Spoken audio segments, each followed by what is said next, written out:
Ezikutera network zona habei dondolo miga sita chikumi sita ibiri mu hash rundo yekonyeza my MTN app okome mu daily bundle habo kuba butukubaza itwena titukwemerezebwa.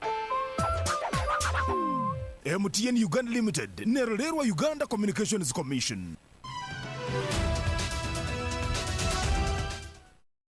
A very good afternoon, listener. It's 1 minute past 1 p.m. Today is the 18th of April, 2024, and the news in English read to you by Asaba Prisla Annette. And now the detail.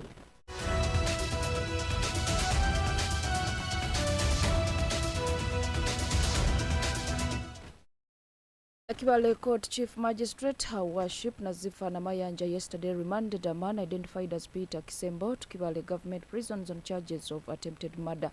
Peter Kisembo is a resident of Kitonezi village in Kibale district who attempted to murder his neighbor, identified as Foster Rukandonda, a resident of the same area. The complainant appeared before court with bruises on his head and a hand with no fingers, which he claims were cut off by Peter Kisembo. In dock, the accused pleaded not guilty over the charges before the chief magistrate. The complainant stated before court that he is experiencing severe pain and has not completely recovered. The Chief Magistrate Namayanja remanded the accused till 15th next month.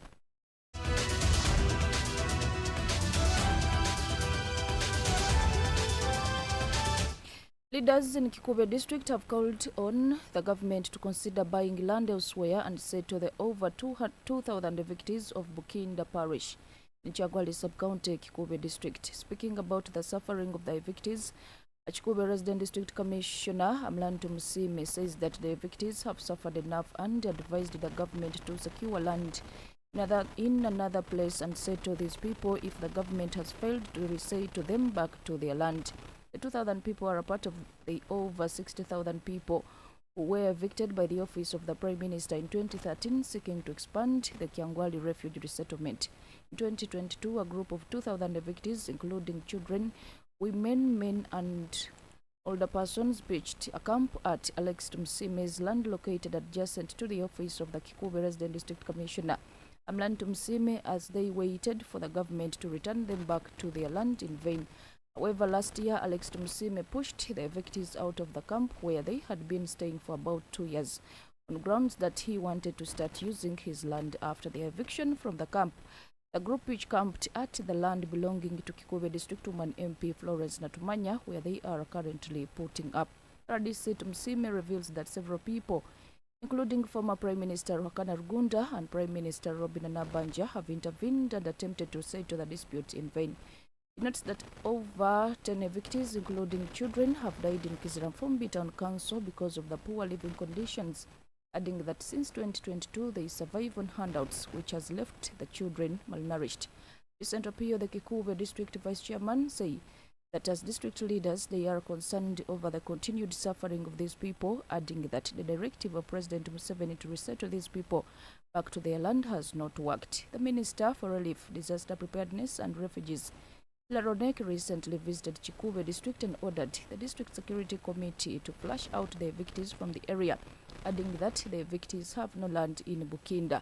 He noted that government resettled the evictees on land located in Kenya, and each family was given 2.5 acres, but instead of settling and developing the land, they decided to move to Kiziramfumbi and pitched a camp in the area. Julius Tunamgisha, the chairman of the evictees in the camp, rejected Minister Oneki's statements, noting that as residents they need to be taken back to their land, adding that residents refused to take up the 2 acres of land as it was infertile, rocky and too small compared to the land they owned.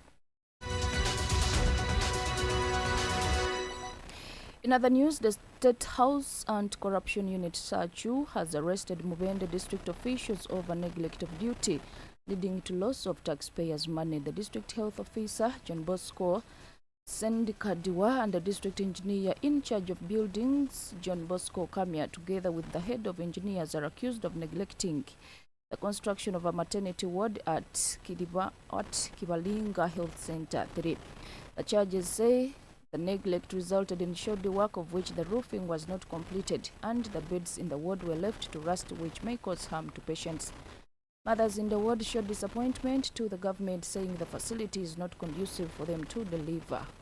Other women say they are forced to travel long distances seeking proper medication because the state in which the hospital is scares them stiff. Dr. George Ndagijimana, the in charge of Kibalinga Health Center 3, admits the state of the maternity ward has led to many women shunning the facility.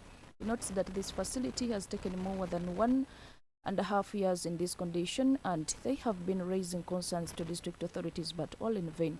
Richard Nsenga, a councillor for Kibalinga sub-county, has welcomed the arrest of the officials, saying they had variously reached out to the officials, but none cared. Emmanuel Bunya, Shachu media coordinator, says that the officials will be charged with neglect of duty, noting that their conduct led to mismanagement of public funds. The 3 officials are being held at Mubende Central Police Station. Vice President Jessica Alupo has called for enhancement of presidential skilling initiative by incorporating additional assessment and training packages across the 19 hubs nationwide. Speaking at a graduation ceremony of youth skilled in various disciplines in Soroti yesterday, Alupo emphasized the importance of introducing programs focused on commercial agriculture and ICT to better equip students for the evolving job market. She directed Uganda Investment Authority to avail land for the State House Comptroller to build a common user center in each region where students can work after training and get capital. Over 450 youth across the region equipped with different skills walked home with a certificate in vocational training. Vice President Alupo expressed her appreciation for graduates who have established workshops and provided employment opportunities, encouraging them to maintain discipline and good health. Highlighting the inclusivity of the program, Alupo applauded the government's efforts to ensure no one is left behind, regardless of their background or circumstances. The Presidential Skilling Initiative, comprising 19 hubs across the country, aims to achieve various objectives, including empowering youth and foster economic growth through skill development and job creation. You are still listening to Kdr News Broadcast. This is the news on the international scene. On the international scene, 4 former senior Malawi officials have been banned from entering the U.S. over corruption allegations. They include former police chief George Kayinja, former Solicitor General and Secretary of Justice Irene Kimatemba, former Director of Public Procurement and Disposal of Assets John Suzibanda, and former Police Service Attorney Mwabi Kaluba. The 4 were designated by the State Departments as generally ineligible for entry into the United States due to their involvement in significant corruption. The ban also extends to the spouses of the ex-officials. The statement released yesterday says that the banned officials abused their public positions by accepting bribes and other articles of value from a private business person in exchange for awarding a government procurement contract for the Malawi Police Service. The former officials are also facing charges in Malawi after they were named on a list of more than 80 prominent Malawians accused by the anti-graft body of having corrupt dealings with a British businessman, Zuneth Sattar. All 4 and Sattar deny any wrongdoing.